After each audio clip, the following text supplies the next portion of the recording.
Hello everyone, welcome back to our channel. I Surbhi Goyal, one of our legal intern at Lex and LexLick and Company. My today's topic is New Economic Policy 2020. So the first education policy in India got introduced in 1968. Then this policy was updated in 1986, led by Rajiv Gandhi. It was called for special emphasis on the removal of disparities and to equalize education opportunity, and modified by the PV Narasimha Rao government in 1992. But the first change of 21st century in educational policy has been done in the year of 2020.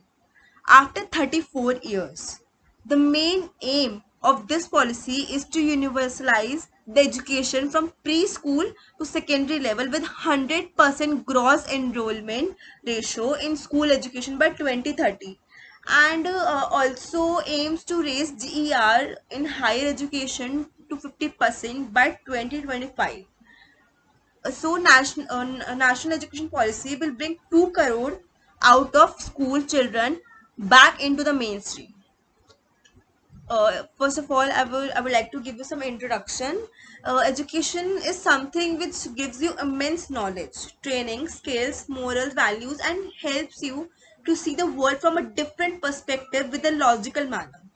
Our country's growth and development lie upon the youth, and its majority citizens of the country is to be well educated, then that country would always be slower than the race of development. Over the next decade, India will be the most populated country. And for the development and future of India, it is essential to provide the highest quality of education in the youth of the country.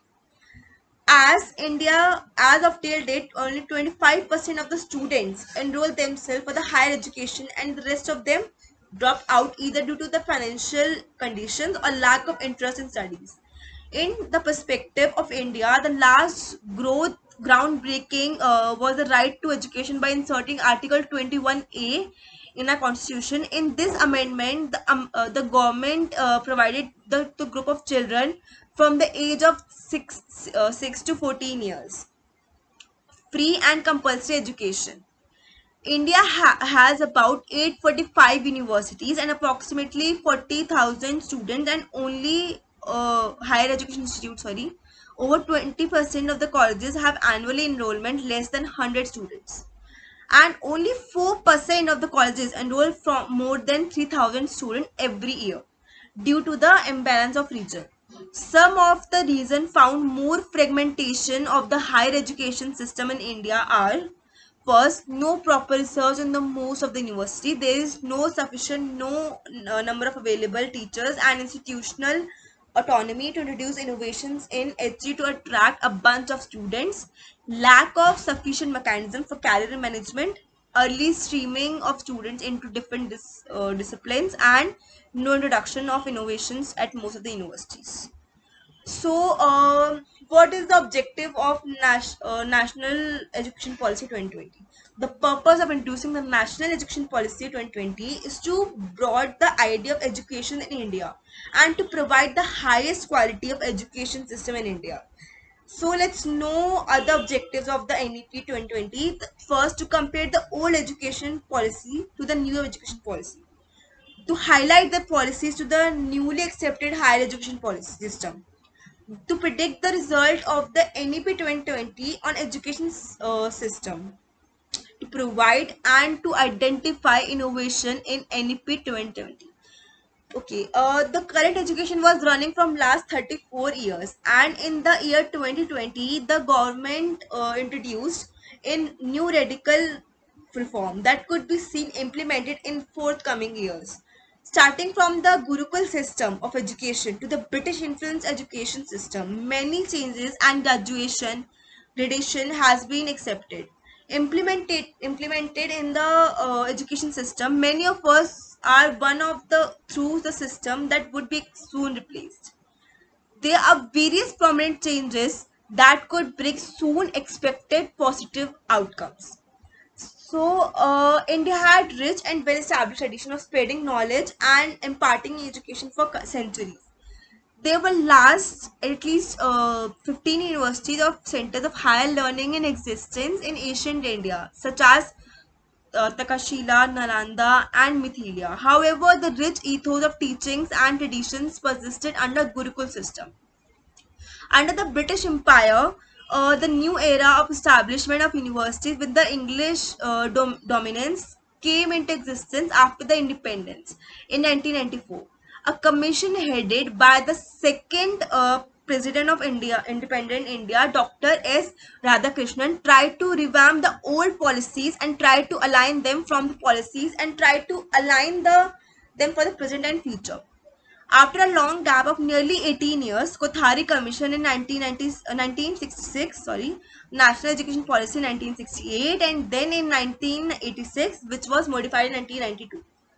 Yashpal Committee of 1993, National Education Policy in 1968, and then in 1986, which was modified in 1992. Okay, National Education Commission of 2006, Tandon Committee in 2009, and third NEP of 2020 were the major milestone in the evolution of education reform in India to shape the policies in correlation with the evolution challenges. In 2015, in 2015, India adopted that what is called as 2030 Agenda for Sustainable Development. Under this agenda, goal 4 SDG 4 seeks to ensure inclusive and equitable quality education and promote lifelong learning opportunities to all by 2030 based on five main foundation pillars, namely access, equity, quality, affordability, and accountability. These five foundation pillars, NEP 2020 has been aligned by 2030 Agenda for Sustainable Development. As we progress and proceed more and more toward the information and communication technology oriented and artificial intelligence dependent society, the unskilled and semi-skilled level jobs shall be taken over by machines and computers, mathematics, and technical based jobs shall be take over machines and computer mathematics. Technical based jobs shall be more in demand.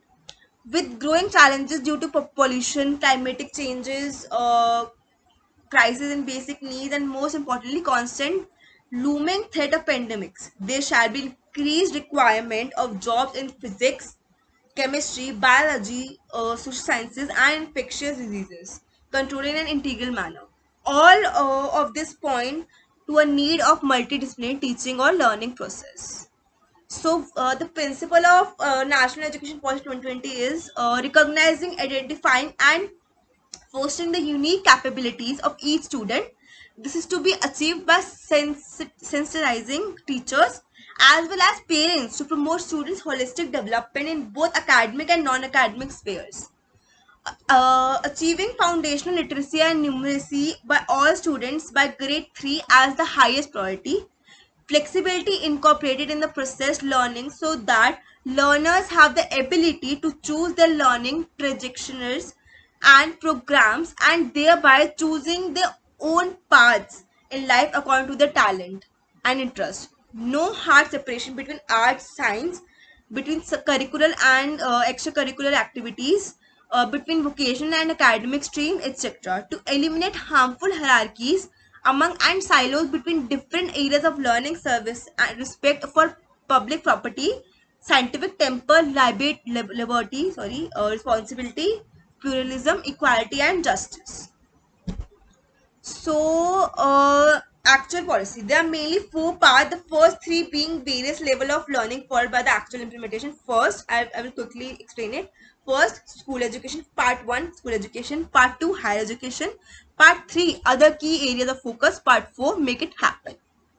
So, in the next video, I will explain all this. Thank you so much.